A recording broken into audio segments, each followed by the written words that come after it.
মুস্তাফিজুর রহমানের অবিশ্বাস্য ক্যাচ ধরার সময় ধারাভাষ্যকারদের একই কাণ্ড।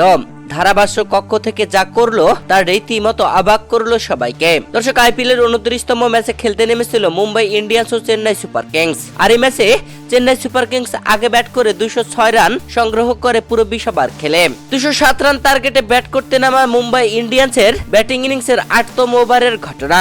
ওই ওভারে বল করছিলেন মাতিসা পাথিরানা। এই ওভারে প্রথম বল করতে আসেন মাতিসা পাথিরানা। প্রথম বলে উইকেট তুলে নেন ঈশান কিষানকে। এরপরে আসা নতুন ব্যাটসম্যান সূর্যকুমার যাদব একটি বল খেলার পরেই পরের বলটি স্লিপের দিকে তুলে মারেন। আর সেখানে সীমানার কাছে ফিল্ডিং এ দাঁড়িয়েছিলেন মুস্তাফিজুর রহমান। অবিশ্বাস্যভাবে লাফিয়ে ক্যাচ ধরেন মুস্তাফিজ, তবে নিজেকে কন্ট্রোল করতে পারছিলেন না। সীমানার সাথে পা লাগছিল প্রায়, তবে মুস্তাফিজ বলটি মাঠের দিকে উপরের দিকে দিয়েই মাঠের বাইরে থেকে ফিরে এসে আবারও ক্যাচ ধরে নেন। আর এমন ক্যাচ ধরা দেখে রীতিমতো অবাক ছিল সবাই। ধারাভাষ্যকাররাও রীতিমতো চমকে গিয়েছিল। দর্শক, ম্যাচের শেষ পর্যন্ত মুম্বাই ইন্ডিয়ান্সের বিপক্ষে 20 রানের জয় তুলে নেয় চেন্নাই সুপার কিংস। মুস্তাফিজুর রহমানের এমন ক্যাচ আপনার কাছে কেমন লেগেছে জানাবেন ভিডিওর কমেন্ট বক্সে।